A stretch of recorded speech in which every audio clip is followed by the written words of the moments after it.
युवा दिवस के लिए क्यों चुना गया? राष्ट्रीय युवा दिवस के लिए इस हस्ती का ही चुनाव क्यों किया गया? सन्यासी जैसे वेशभूषा में दिखने वाले युवाओं से इनका क्या संबंध? इस वीडियो को हर एक युवा को देखना चाहिए और अंत तक इस वीडियो को आपको देखना आवश्यक है और हर एक युवा तक इसको पहुंचाना भी आपके लिए आवश्यक है। आप 11वीं 12वीं में इस देश के युवा ही हैं, तब भी इस वीडियो को आपको देखना है। Sure success institute contact number 8602215644। हमारी संस्था का यही प्रयास है कि विवेकानंद जी के विचारों पर चलकर घर घर तक शिक्षा उचित मूल्य पर पहुंच सके।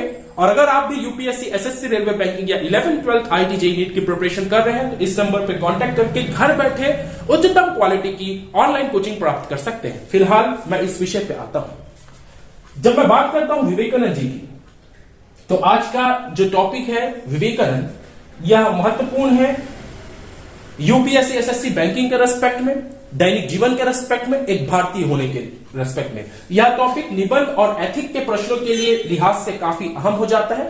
आज का हमारा विषय है विवेकानंद।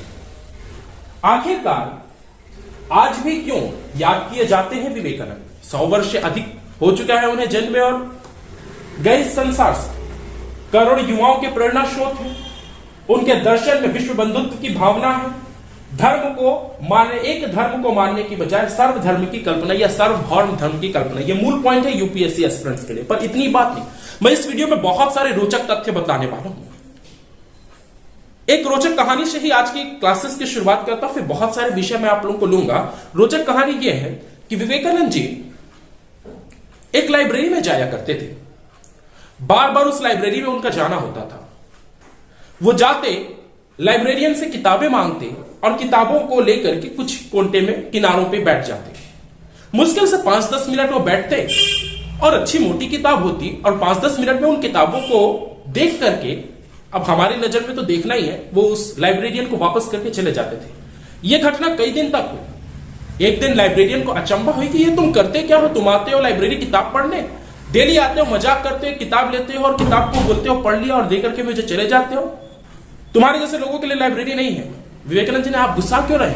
तुम पढ़ते नहीं हो यार, तुम आते हो डेली मेरे को तंग करते हो, किताब निकलवाते हो अपने पसंद की और उसे 10 मिनट में ही मुझे वापस करके चले जाते हो। 10 मिनट में कोई किताब पढ़ता है? विवेकानंद जी बोला कि आप इस किताब के किसी भी पृष्ठ को निकाल करके मुझसे पूछ लीजिए, मैंने पूरी किताब पढ़ रखी है। और जी हाँ, आपको अचंभा होगी कि उस लाइब्रेरियन ने जब विवेकानंद जी से उस किताब की किसी भी पृष्ठ को ओपन किया और पूछा कि इसमें क्या लिखा हो, विवेकानंद जी ने हूबहू वैसा ही बतला दिया जैसा ये था। कहानी तो यहां तक प्रसिद्ध है कि विवेकानंद जी सिर्फ किताबों के पहले पृष्ठ को देख करके ही उस किताब के अंदर के क्या लिखा होगा यह बतला देते थे। ये उनकी विवेक, ये उनकी बुद्धि की तीव्रता का उदाहरण है। अब विवेकानंद जी की बुद्धि तो हमने समझ ली कि तीव्र बुद्धि के थे, बुद्धिमान तो थे, परंतु यूपीएससी के रेस्पेक्ट में वो कैसे महत्वपूर्ण? उन्होंने एथिक में बहुत जोरदार काम किया है। अभी हम बहुत सारी चीजें विवेकानंद जी से संबंधित समझेंगे। अभी हम एथिक के बहुत सारे प्रश्न और बहुत सारे टॉपिक्स देखने वाले हैं, पर फिलहाल मैं कुछ महत्वपूर्ण विषय आप लोगों को समझाने वाला हूं। मैं किताब रखा हूं और इस किताब का नाम है शिकागो विकृता। बहुत ही सस्ती दर पे मिल जाती है, आप भी चाहे तो खरीद सकते हैं। मैं इसकी शुरुआत करता हूं कि जिसके कारण विवेकानंद जी आज इस दुनिया में प्रसिद्ध हुए, वो शिकागो विकृता, यानी कि शिकागो में जो उनका भाषण था, उस भाषण के लिए उनका जाना कैसे तय हुआ, सुनिएगा। और आप लोग इस वक्रता को सुनने के बाद में अपने जीवन की कठिनाइयों को भूल जाएंगे। इसके बाद में कोई भी इस क्लास को मिस नहीं करेगा, क्योंकि अभी हम रामकृष्ण मठ की स्थापना के बारे में बात करने वाले हैं, विवेकानंद जी के विचारों के बारे में बात करने वाले हैं, उनकी छोट संक्षिप्त जीवनी भी हम देखेंगे।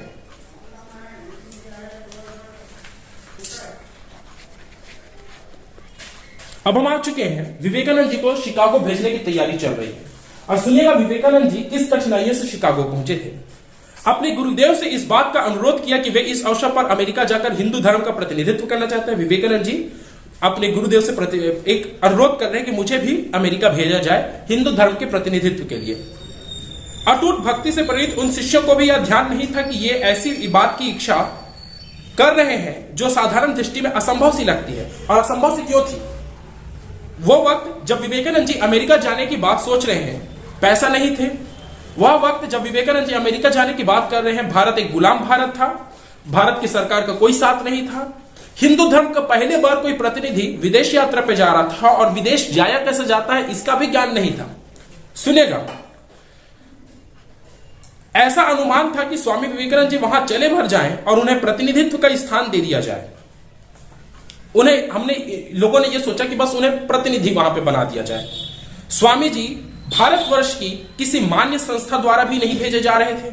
उस वक्त रामकृष्ण मठ कोई बहुत प्रसिद्ध मठ नहीं था और न ही उन्हें किसी भी प्रकार का निमंत्रण प्राप्त हुआ था। याद रखिएगा, ये बिन बुलाए मेहमान थे। शिकागो विक्रेता में या शिकागो के धर्म सम्मेलन में विवेकानंद जी को आमंत्रित भी नहीं किया गया था। फिर उधर इस परिषद के प्रतिनिधियों को घटाने बढ़ाने का तिथि भी निकल चुका था। देखिए कितनी विषम परिस्थिति। हम यूपीएससी, एसएससी, रेलवे, बैंकिंग में जूझते हैं और बोलते हैं कि सिलेक्शन होगा नहीं होगा। यहां पे तो पूरा असंभव दिख रहा है। बिना बुलाए गए, पैसे नहीं है, विदेश में जाना है, आमंत्रण नहीं है, विदेश जाया कैसे जाता है मालूम नहीं है, दूसरा देश, भारत एक गुलाम, और उसमें भी जो तिथि जितने मेहमानों को बुलानी होती है तो हमें लिस्ट बनाते हैं कि इतने को लाना है और इतने को देना है। वो लिस्ट को सिलेक्शन या करने का या आदान प्रदान करने की तिथि भी गुजर चुकी है। अब इस स्थिति पे अब आप अनुमान करें कि विवेकानंद स्वामी जी शिकागो पहुंचकर किस निराशा से वापस लौटे होंगे। पर उन्होंने चाहा, वो पहुंच चुके हैं शिकागो, और अब आप समझ सकते हैं कि उनके अंदर में क्या चाह हुई होगी कि मैं पहुंचा क्यों शिकागो और किस लक्ष्य से पहुंचा, और आज मुझे वापस जाना पड़ रहा है, मैं बिना काम किए वापस जा रहा हूं। परंतु उन्होंने चाहा कि भारतवर्ष लौटने के पहले बोस्टन शहर में चलकर कम से कम एक भेंट, एक मुलाकात तो कर ले। बहुत महत्वपूर्ण है और बहुत शिक्षाप्रद ये कहानी है। अंत तक देखिएगा और अधिक से अधिक लोगों तक पहुंचाइएगा। इस प्रकार बिना कोई निश्चित योजना के वे किसी प्रकार से हार्वर्ड यूनिवर्सिटी के प्रोफेसर राइट के पास पहुंच गए। प्रोफेसर राइट ने स्वामी जी की प्रतिभा को फौरन ताड़ दिया और मद्रास के शिष्यों के समय ही यह अनुभव करने लगे कि आगामी परिषद में अवसर पर स्वामी जी का संदेश विश्व के सम्मुख अवश्य जाना चाहिए। याद रखिएगा, इन्हीं की मदद से फिर स्वामी जी ने उस सम्मेलन में भी शामिल हुए। क्या विषम परिस्थिति मेरा मूल ध्येय था बताने का। फिर शिकागो विक्रेता में क्या हुआ, शिकागो भाषण में क्या हुआ, आप सभी को मालूम है कि उस धर्म सम्मेलन में बहुत महत्वपूर्ण तथ्य विवेकानंद जी ने कहा था और वो तथ्य दुनिया में प्रसिद्ध है और यूपीएससी के रेस्पेक्ट में भी पूछा जाता है और बहुत सारे प्रश्न इससे बनते हैं। इसमें कई संदेश निहित हैं। विवेकानंद जी जब वहां पे पहुंचे थे तो बहुत कुछ बोल सकते थे। उनका जो पहला वाक्यांश था उसी ने पूरे दुनिया में तहलका मचा के रख दिया था और उनका पहला वाक्यांश था, sisters and brothers of America, America के भागिनी एवं भातृगण। इस बिंदु में पूरी शक्ति निहित है। विवेकानंद जी चाहते तो ब्रदर्स एंड सिस्टर्स भी बोल सकते थे, यानी कि भातृगण और भागिनी। ऐसा उन्होंने नहीं कहा। उन्होंने कहा सिस्टर्स एंड ब्रदर्स।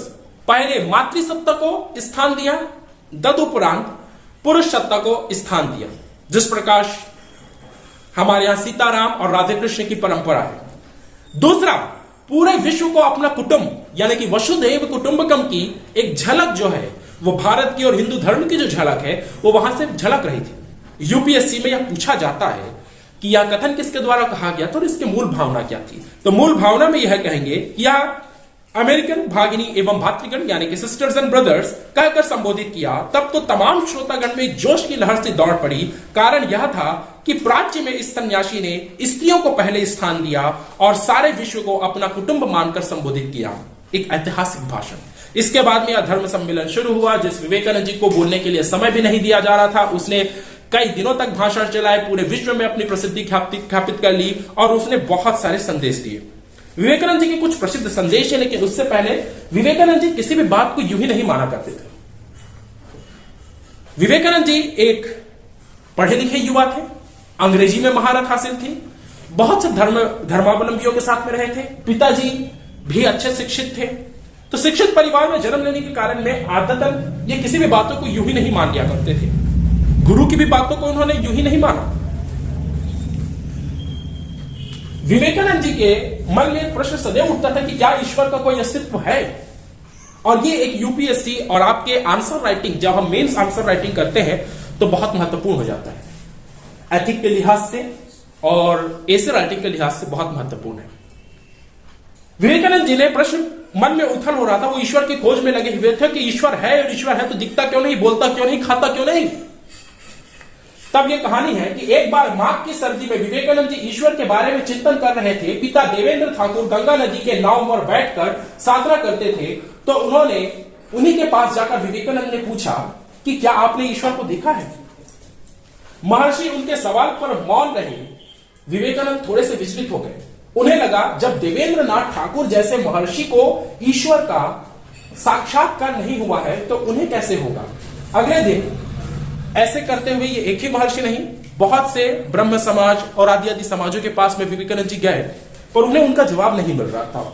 अंत में उन्होंने एक ऐसे पागल व्यक्ति के बारे में, जी हाँ, विवेकानंद जी बहुत समय तक अपने गुरु रामकृष्ण जी को पागल बोलते थे, क्योंकि वो बोलते थे कि ईश्वर हो नहीं सकता, और ईश्वर हो सकता है तो खा कैसे सकता है, कोई मूर्ति खा कैसे सकती है। और इसलिए विवेकानंद जी रामकृष्ण परमहंस यानी कि अपने ही खुद के गुरु को पागल संबोधित किया करते थे। और सुनेगा उन्होंने क्या कहा। परमहंस की याद आई। परमहंस के बारे में यह प्रचलित था कि विवेकानंद परमहंस जी, जिनके बारे में यह प्रसिद्ध था कि उन्होंने मां काली के समेत कई देवी देवताओं का साक्षात्कार किया है, विवेकानंद जी उनसे मिलने दक्षिणेश्वर पहुंच गए। उनका स्थान दक्षिणेश्वर बंगाल में हुआ करता था। आज भी दक्षिणेश्वर काली के नाम से वह मंदिर प्रसिद्ध है। यह भी एक जुड़ा हुआ है कि ऐतिहासिक महत्व दक्षिणेश्वर काली मंदिर का रामकृष्ण जी से और उनके शिष्य विवेकानंद जी से जुड़ता है। अब बात करते हैं, उन्होंने पहला प्रश्न क्या पूछा। उन्होंने होलझोल की बातें नहीं करी। गुरु बनाने के पहले उन्होंने परखा और उन्होंने प्रश्न किया कि क्या आपने ईश्वर को देखा है, और उनके गुरु का जवाब था हाँ, वैसे ही जैसे तुम मुझे देख रहे हो, बल्कि मैं तो कहता हूं कि ईश्वर को इससे भी स्पष्ट रूप से देखा जा सकता है। तब विवेकानंद जी ने कहा कि जिसकी तलाश थी वो मिल गया है। आगे हम इनके अनेक किस्से भी पढ़ेंगे, पर इनके पहले संक्षिप्त जीवनी देख लेते हैं कि 12 जनवरी 1863 को कोलकाता में जन्म हुआ था। तिथि याद रखेंगे, हर एक प्रतियोगी परीक्षा के मद्देनजर आवश्यक तिथि है। पिता का नाम विश्वनाथ दत्त, माता का नाम भुवनेश्वरी देवी था। बचपन का नाम नरेंद्र दत्त इनका रहा है। इनका गुरु जो है वो रामकृष्ण परमहंस हुए, जिन्होंने 1887 में संन्यास प्राप्त किया था। याद रखिएगा, इनकी मृत्यु नहीं हुई थी, इन्होंने संन्यास ग्रहण किया था। महत्वपूर्ण तथ्य अगर इनकी बात करें तो इन्होंने रामकृष्ण मठ और रामकृष्ण मिशन के संस्थापक रहे हैं। रामकृष्ण मठ और रामकृष्ण मिशन के संस्थापक रहे हैं। ये इनकी संक्षिप्त जीवनी बहुत ही ब्रीफ में मैंने आप लोगों को बतला दी। आगे चलते हैं। But he was born as Narendra Datta on 12 जनवरी 1863। 12 जनवरी 1863 को नरेंद्र दत्त के रूप में इनका जन्म हुआ। अभी हम इस वीडियो में इनके बारे में बहुत रोचक तथ्य जानने वाले हैं। धर्म सम्मेलन में इन्होंने क्या बोला और क्या महत्वपूर्ण बातें हैं जो इस किताबों से मैंने आपके लिए छांट के रखी है, जिससे हम एथिक में आंसर राइटिंग में बेहतरीन प्रदर्शन कर सकते हैं, मेंस आंसर राइटिंग में बेहतरीन प्रदर्शन करते हैं, मैं आप लोगों को बताने जा रहा हूं। नेशनल यूथ डे के रूप में इनके जन्मदिन को सेलिब्रेट किया जाता है। Is held every year to observe the birth anniversary of Swami Vivekananda. एक और महत्वपूर्ण बात कि इसी दिन को क्यों चयनित किया गया और भारत सरकार ने कब इसे चयनित किया कि हम 12 जनवरी को राष्ट्रीय युवा दिवस के रूप में सेलिब्रेट करेंगे, इसको भी बारे में हम इस वीडियो में जानेंगे। National youth day is held every year to observe the birth anniversary of Swami Vivekananda ji. Vivekananda ji के जन्म दिवस को याद करने के लिए 12 जनवरी को ही हम युवा दिवस या युवा महोत्सव के रूप में इसे सेलिब्रेट करते हैं। In 1893 upon the request of Maharaja Ajit Singh of the Khetri state, he took the name Vivekananda contribution। अब इनका हमारे समाज में क्या कंट्रीब्यूशन रहा है, सुनिएगा। पूरे दुनिया में वेदांत और योगा का प्रचार प्रसार किया। एक बहुत बड़े फिलोसोफर थे। विवेकानंद जी को क्या कहा जाए, एक फिलोसोफर कहा जाए, एक स्वतंत्रता संग्राम सेनानी कहा जाए, एक लहर लाने वाले क्रांतिकारी कहा जाए, समझ नहीं आता। शायद इनमें सभी गुण समाहित थे। एक क्रांतिकारी भी थे, एक युवा नेता भी थे, एक वेदांत और योग का प्रचार प्रसार करने वाले फिलोसोफर्स भी थे, एक सन्यासी भी थे, एक धर्म प्रचारक भी थे। सभी गुण में थे और किसी एक धर्म के नहीं कह सकते, ये सब धर्म के थे और सही मायनों में ये एक सच्चे भारतीय थे। आमतौर पर सन्यासी के भावना में बारे में यह अवधारणा होती है कि सन्यासी वो होते हैं जो अपना सब कुछ त्याग देते हैं, परंतु विवेकानंद जी एक चीज को कभी नहीं त्याग पाए, वो था भारत और भारत के युवा। इंडिया और इंडिया के युद्ध के बारे में वो हमेशा सोचते रहे, चाहे वो अमेरिका में ही क्यों ना रहे। उनकी डेली एक लेटर भारत आता था, वो सिर्फ और सिर्फ भारत के युवाओं के लिए होता था। अगले बात में चलते हैं। इन्होंने एजुकेशन के लिए बहुत काम किया। जनरेशन ऑफ अवर मदरलैंड, आगे की हमारी मातृभूमि की आगे की जनरेशन को बढ़ाने, क्योंकि उनका कहना था कि देश में कोई लहर या क्रांति युवा ही ला सकते हैं। और आगे अगर हमें भारत को तरक्की वाला भारत देखना है, क्योंकि वो तो पूरे विश्व घूम करके आए थे, तो उन्हें विश्व में क्या स्थिति है और भारत में क्या स्थिति है मालूम था। तो भारत को जिस रूप में देखना चाहते थे वो बदलाव युवा ही ला सकते हैं। भारत के भविष्य हमारे युवा है, तो मदरलैंड के लिए उन्होंने बहुत काम किया। इनका पूरा ध्यान man making character building education पे होता था। ये सिर्फ शिक्षा पे बात नहीं करते थे, ये ऐसी शिक्षा की बात करते थे जो मनुष्य को एक कैरेक्टर भी दे, मैन मेकिंग कुछ बना करके छोड़े। तो man making character building education पे विवेकानंद जी ने बात किया। Best knowledge of his speech at the world parliament religious Chicago in 1893। Speech इनका विश्व प्रसिद्ध जो भाषण हुआ था धर्म सम्मेलन में, वो हमें मालूम है। इनके फोर इन्होंने पाथ बताए थे मोक्ष प्राप्त करने के, और इनके कुछ प्रमुख बुक याद रखिएगा। इनके बुक्स के नाम जरूर लिख लीजिएगा आप लोग। राजयोगा, कर्म योगा, जना योगा एंड भक्ति योगा। ये 4 रास्ते इन्होंने बताए थे और इनके 4 बुक्स भी इन्होंने लिखे हैं। राजयोग, कर्म योग, जना योग और भक्ति योग। नेताजी सुभाष चंद्र बोस जी को कौन नहीं जानता है। आजाद हिंद फौज के संस्थापक, देश के लिए लड़ने वाले, भारत को आजाद करके सबसे पहले प्रधानमंत्री अपने आप को घोषित करने वाले नेताजी सुभाष चंद्र बोस विवेकानंद जी को कहते थे कि मेकर ऑफ मॉडर्न इंडिया। ये नाम याद रखेंगे कि विवेकानंद जी को एक नाम दिया गया था सुभाष चंद्र बोस जी द्वारा, makers of modern India. Nikola Tesla का नाम तो जाने होंगे।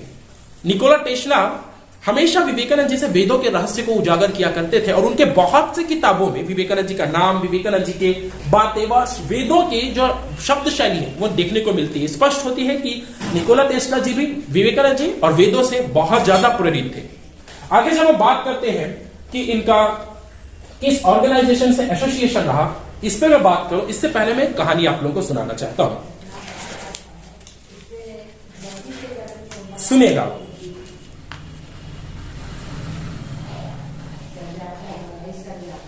एक बहुत ही इंस्पिरेशनल स्टोरी है।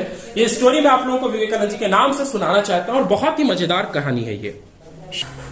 उम्मीद है आप सभी को क्लास पसंद आ रही होगी और बहुत महत्वपूर्ण है हमारे दैनिक जीवन के लिए भी, और बहुत इंस्पिरेशनल क्लास है। एक बार, क्योंकि जब ये विवेकानंद जी कहे थे धर्म सम्मेलन में, इन्होंने देखा कि कोई भी धर्म अपने आप को बहुत सर्वश्रेष्ठ बता रहा था। ईसाई धर्म के प्रतिनिधि आते थे उस धर्म सम्मेलन में, बोलते थे सबसे बड़ा ईसाइयत। इस्लाम के प्रतिनिधि इस्लाम को सबसे बढ़िया बता करके जाते थे, तो वही यहूदी अपने धर्म को सर्वश्रेष्ठ। और ये सर्वश्रेष्ठ की जो बातें थी यही शायद संसार में लड़ाई करवाती हैं। विवेकानंद जी ने कहा कि मैं आप लोगों को एक छोटी सी कहानी सुनाना चाहता हूं। अभी जिन वक्ता महोदय ने व्याख्यान समाप्त किया, इनके इस वचन को आप लोगों ने सुना। आओ हम लोगों एक दूसरे को बुरा कहना बंद कर दें। और उन्हें इस बात का बड़ा खेद है कि लोग सदा इतना मतभेद क्यों रहता है, लोगों में इतना सदा मतभेद क्यों रहता है। कोई उनके पहले महोदय भाषण देकर के गए होंगे, उन्होंने कहा होगा कि वो इतने प्रकार के मतभेद जब युवाओं में देखते हैं, लोगों में देखते हैं, संप्रदायों में देखते हैं, तो वो व्यथित हो उठते हैं। विवेकानंद जी ने इसका कारण बताया और बहुत जबरदस्त कारण है।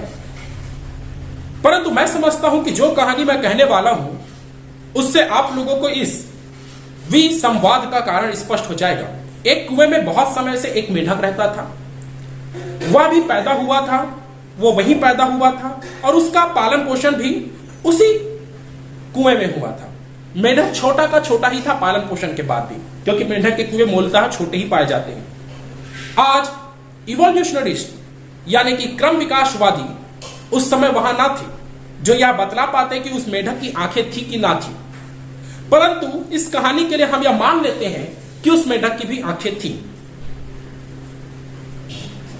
पर यह कहानी के लिए यह मान लेना चाहिए कि उस मेढक की आंखें थी और वह वहां प्रतिदिन ऐसे ही परिश्रम के साथ जल में क्षुद्र जंतुओं, कीटाणु यानी कि बैक्टीरिया और जो माइक्रोब्स होते हैं उनको खाया करता था, उसका भोजन हुआ करता था और वो जल को साफ रखता था, यानी कि बैक्टीरियोलॉजिस्ट का काम करता था।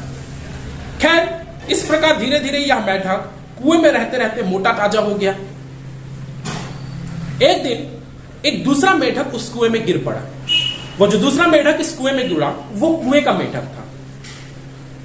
तब इस कूप मंडूक यानी कि कुएं के मेढक ने उस समुद्री मेढक से पूछा कि तुम्हारा समुद्र कितना बड़ा है। उस मेढक से पहले तो ये प्रश्न करा कि तुम कहां से आए हो। इसने बोला मैं समुद्र से आया हूं। तो पूछा तुम्हारा समुद्र कितना बड़ा है, क्या जितना बड़ा मेरा कुआं है इतना ही बड़ा तुम्हारा समुद्र है। और उसने एक जगह से दूसरे जगह तक छलांग मारी और पूछा कि क्या इतना बड़ा तुम्हारा समुद्र है? समुद्र भला कितना बड़ा है? वह भी इतना ही बड़ा है जितना मेरा कुआं। और यह कहते हुए उस कुएं के किनारे, एक किनारे से दूसरे किनारे तक छलांग मारी। समुद्र वाले मेढक ने कहा, मेरे मित्र, भला समुद्र की उपमा इस कुएं से किस प्रकार दे सकते हो? तब उस कुएं वाले मेढक ने एक दूसरी छलांग मारी और पूछा, तो क्या इतना बड़ा है? समुद्र वाले मेढक ने कहा, तुम किसी बेवकूफी की बात कर रहे हो? क्या समुद्र की तुलना तुम्हारे कुएं से हो सकती है? और तो कुएं वाले मेढक ने चिढ़ाकर कहा, जा जा, मेरे कुएं से बढ़कर और कुछ नहीं हो सकता। संसार में इससे बड़ा और कुछ है ही नहीं, झूठा कहीं का। अरे इसे पकड़कर बाहर निकाल दो। भाइयों, ऐसे संकीर्ण भाव से ही हमारे अंदर कलह का कारण है। मैं हिंदू हूं, मैं आप अपने छोटे से कुएं में बैठा हुआ यही समझता हूं कि मेरा कुआं ही संपूर्ण संसार है, यानी कि सिर्फ हिंदू ही सब कुछ है। ईसाई लोग, मैं क्षुद्र कुएं में बैठा हुआ यह समझता हूं कि सारा संसार उसी कुएं में है। मुसलमान भी अपनी तुच्छ कुएं में बैठे हुए उसी को सारा ब्रह्मांड मानते हैं। और मैं आप सभी अमेरिकन वासियों को या अमेरिका वालों को धन्य कहता हूं कि क्योंकि आप हम लोगों को इतने छोटे छोटे संसारों के क्षुद्र सीमाओं को तोड़ने का महान प्रयत्न कर रहे हैं। मैं आशा करता हूं कि भविष्य में परमात्मा को आपके उस उद्योग के सहायता से देखकर आपका मनोरथ पूर्ण होगा। क्या सुंदर वक्तव्य था। आइए अब हम बात कर लेते हैं रामकृष्ण मठ के ऊपर में। क्लास ज्यादा बड़ा नहीं करेंगे। सबसे पहले he was the disciple of 19th century Ramakrishna Paramhansa. ये डिसिप्लिन थे, जिनके शिष्य थे वो रामकृष्ण परमहंस थे। इन्होंने इस्टेब्लिश किया था रामकृष्ण मिशन। तो रामकृष्ण मिशन की स्थापना करी गई थी। रामकृष्ण मिशन का काम क्या है? Ramakrishna mission is an organization which works in the area of value based education.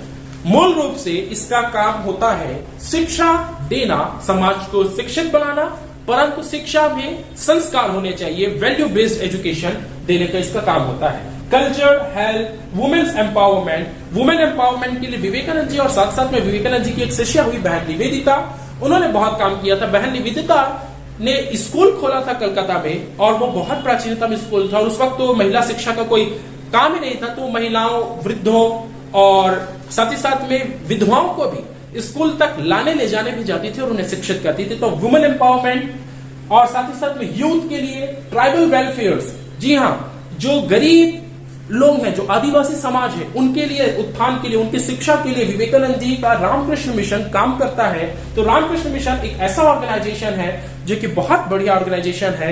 इसके बारे में पूछा जाता है, इसका मूल काम है वैल्यू शिक्षा देना, value education, culture, health, women's empowerment, youth and tribal welfare and relief and rehabilitations. In 1899, the establishment of Belur Math with become the permanent abode. ये इसका हेडक्वार्टर है, कह सकते हैं। विवेकानंद जी का डेथ कब हुआ? डेथ के बारे में सुनेंगे तो he died at the Belur Math इन 1902 में 1902। अब सुनिएगा, इनके मृत्यु के बारे में भी बातें प्रसिद्ध हैं। हालांकि मृत्यु कहना सही नहीं होगा, विवेकानंद जी ने संन्यास किया था और इनको ये बातें बार बार ये बोलते रहते थे कि मैं 40 वर्ष तक भी जिंदा नहीं रहूंगा। शायद विवेकानंद जी को पहले से अनुभूति थी कि उनके मृत्यु इतने, और मृत्यु के कुछ दिन पूर्व से ही उन्होंने अपने समाधि का स्थान भी बता दिया था कि मुझे समाधि कहां देना है। मृत्यु के कुछ दिन पूर्व ही वो बिल्कुल हष्टपुष्ट थे, कोई बीमारी नहीं थी। उन्होंने पहले ही बता दिया था कि मेरे किस किस दायित्व को कौन कौन आगे संभालेगा। कहीं ना कहीं वो संकेत कर चुके थे कि अब वो ज्यादा दिन नहीं है। और उनकी मृत्यु भी कोई बीमारी से नहीं हुई थी। वो जब हरिधाम सिधारे तो वो एक समाधि की मुद्रा में थे। समाधि की मुद्रा में ही वो हरिधाम सदा रहे थे। लोग बताते हैं कि उस कमरे में अद्भुत सी खुशबू थी जब वो हरिधाम को गए। तो इनके डेथ के बारे में बोला जाता है, he died at Belur Math in 1902. The Belur Math located in West Bengal. West Bengal में बेलूर मठ है, यहीं पे इनकी मृत्यु हुई। And is headquarter of Ramakrishna Math and Ramakrishna mission. और यही बेलूर मठ जिसकी स्थापना 1899 में करी गई थी, जो कि हेडक्वार्टर है, ये हेडक्वार्टर में ही इनका देहावसान हुआ। और यह रामकृष्ण मठ और रामकृष्ण मिशन का हेडक्वार्टर है। विश्व धर्म सम्मेलन और विवेकानंद, 11 सितंबर 1893 शिकागो के विश्व धर्म सम्मेलन में विवेकानंद जी के द्वारा दिया गया विश्व प्रेम और भाईचारे का संदेश, इसी वजह से विवेकानंद जी संपूर्ण विश्व में प्रसिद्ध हो गए। वसुधैव कुटुंबकम का संदेश देते हुए उन्होंने पूरे विश्व को एक परिवार मानने की शिक्षा दी। न्यूयॉर्क में 1899 में पहली बार वेदांत सोसाइटी की स्थापना करी, ये महत्वपूर्ण है। वेदांत सोसाइटी की स्थापना भी न्यूयॉर्क में इन्होंने करी थी 1894 में। इसके बाद में धर्म को लेकर के विवेकानंद जी का विचार सुनेगा।